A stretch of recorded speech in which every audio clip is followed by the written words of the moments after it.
Well, hello, beautiful humans. It's Kamai, and welcome to AKamaiChats. Today, we are going to have a different conversation, and we are going to talk to the gentleman of our audience. I brought some ideas about, the kind of businesses you could start in retirement, and a lot of my ideas I've had so far are for people who don't have a lot of money to start a business and utilizing your hobbies and things that you already know. I will eventually do some other videos about people who have more robust skills, but I want to keep it very simple in the beginning because there may be a lot of people out there who are retired and they may not have the resources or the expertise to do other things like coaching or record some courses online and sell them online. So I'm going to be talking to the gentleman today, and I have ideas for dudes. That's the name of my video. So I have a list here of different kinds of businesses that a gentleman could start. And these are mostly like things that you do around the house that you could monetize those kind of skills. Or if you don't have those kind of skills, just some simple things that you could turn into a small business. And I have some dollar figures. I looked up some average income for the national average of how much you could make for these kind of businesses. So I want to share them with you. Okay, the first one is a handyman. If you're handy around the house, if you own your house, most people who are homeowners get really handy out of necessity to learn how to fix things, change out a fixture, change the light bulbs, repair some, like door jams, change out doorknobs and things like that. My sister, she used to live in Oklahoma. She lives in here in Vegas with me now. She used to be, we call her the handy girl, and she would help. There's so many elderly people where she lives. She lived in this really tiny town where there's only 700 people, and it was full of retired people. And so she was Kim, the handy girl, and she was always busy because people needed her to paint, needed her to change out, the floaty thing in the toilet or the handle, all kinds of things they had her do, fixing windows, fixing their screens, so you do those things around the house anyway as a homeowner. So why not, if you're bored or you need some extra income, why not become the handy boy or the handyman?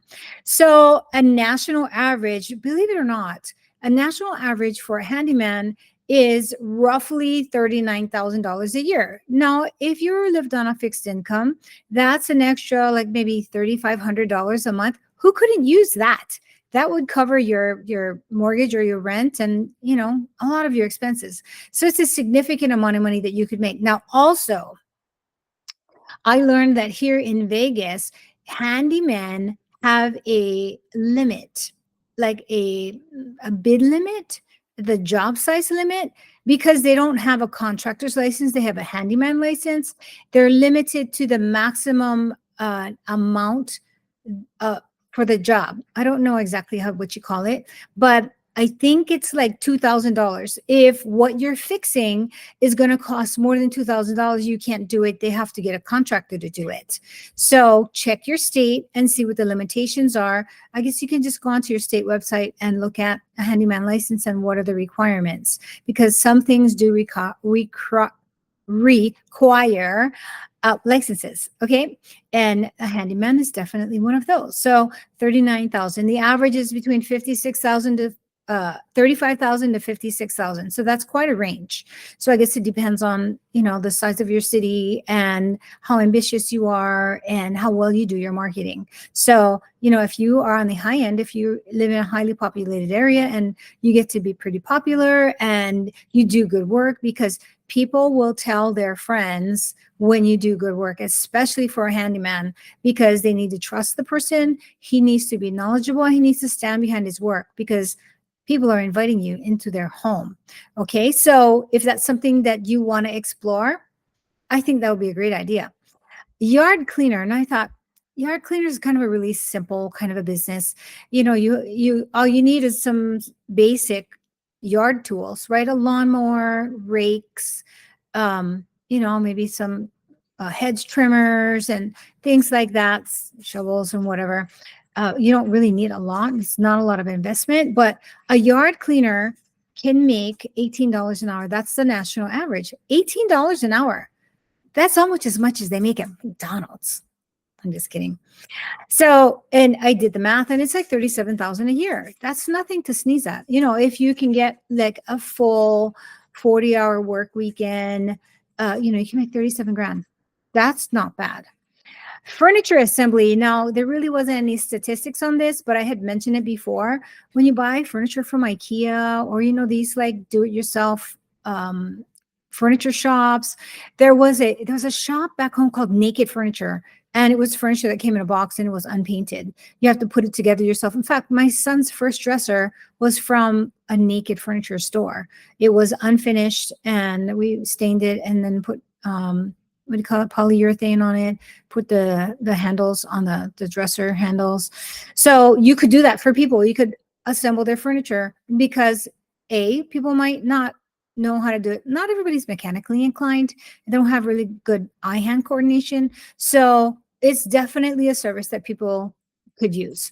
And you could promote yourself on Facebook Marketplace, and you could also go on to TaskRabbit and create a profile for yourself, or even Upwork maybe. So go take a look at those things. I'm making notes so that I can put it in my description box, just in case you forget, or if you want to link to it. Dog walker, or pet sitter. Oh my gosh. My phone always rings when I'm on my video. So dog walker and pet sitter, average for national averages between 28,000 to 32,000. That again is not, that's nothing to sneeze at. That is pretty good income for a retirement income. So dog walker and pet sitter. And again, you could put your services on Facebook, create a Facebook page, call your business a cute little doggy name, doggy walker name, and create a Facebook business page, and you can promote yourself. You can promote yourself in your Nextdoor app, because I'm sure that everybody has Nextdoor in their neighborhood. You can promote yourself on there.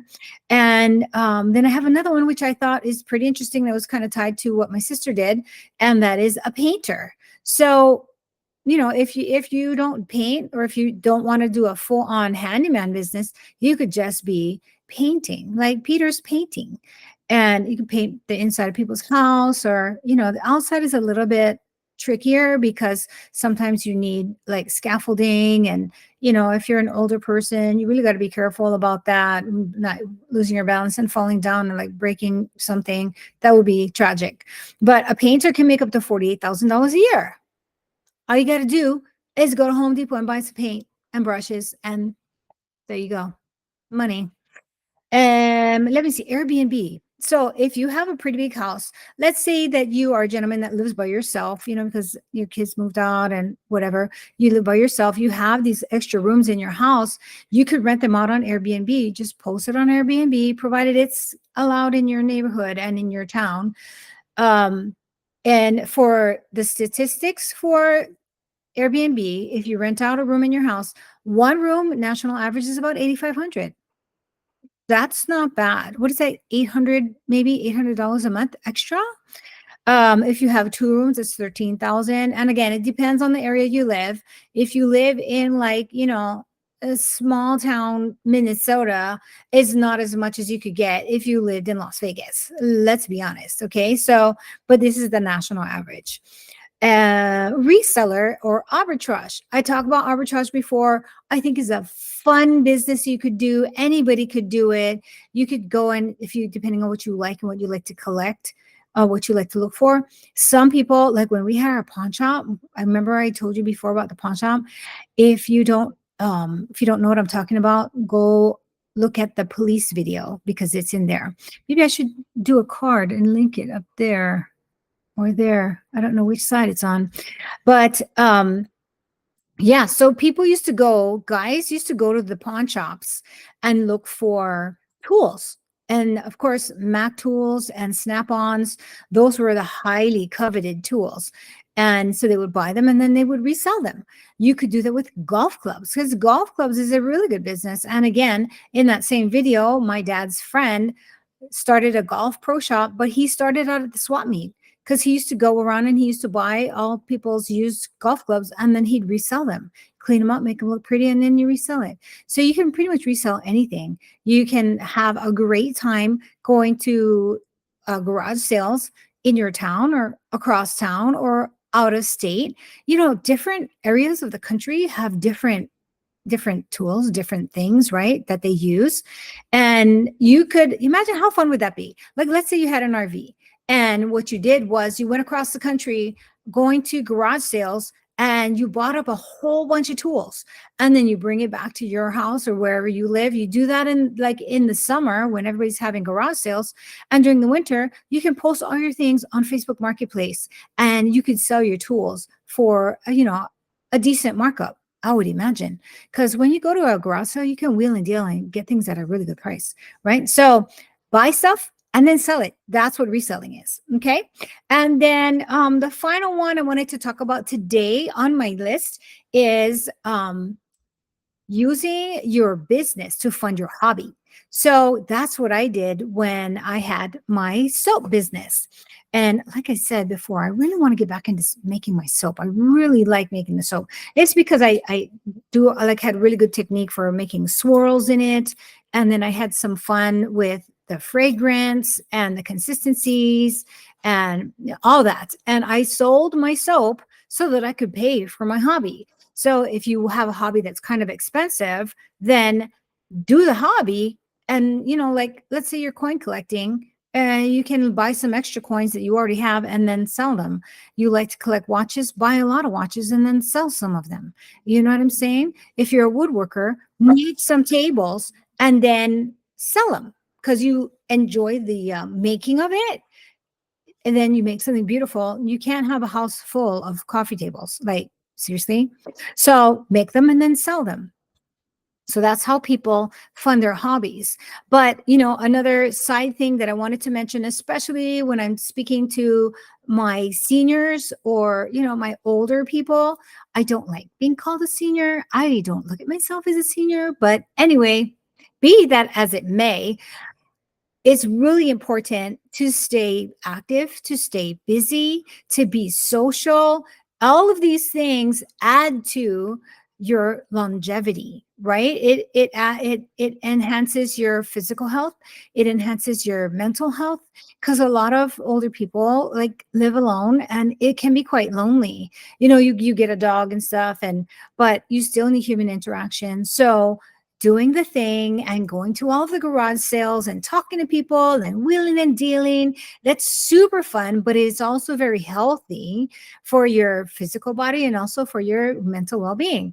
So I would encourage you guys to explore some of these things and leave me some comments. Let me know, like, hey, Annie, I started a handyman business. And, even if it's like kind of on the down low, kind of like cash business, like you did not hear that from me, but really, that never happens? Oh, come on. Don't be kidding. So, even if you start a handyman business and then words gets around that, hey, Joe's a really good handyman. He fixed he replaced my doorknob and my lock is broken and he fixed that, or my door was coming off the hinges and my light fixture was broken. You could do stuff on the down low, and then build up your clientele until you have a like full-fledged legitimate business. Okay, so that's all I had to share today. I hope you guys got some good stuff out of it. I really had fun putting this together for you. I want to get back to you again tomorrow. I'm still on my 30-day challenge. I think I want to say I have like almost about a week to go. It's kind of been a long journey, but it has been super fun because I want to do things for you guys and I want to bring value to you. So it's been a really fun project for me to put together all these videos. All right. Well, that's all I had for today. I really appreciate you staying till the end. And again, if you would subscribe, that would be great. If you found value in what I have to share, that would be super awesome. If not, I hope to see you on the next one. Then maybe I can convince you then. Okay. All right, guys, I will shut up now and I will see you later. See you next time. Bye for now.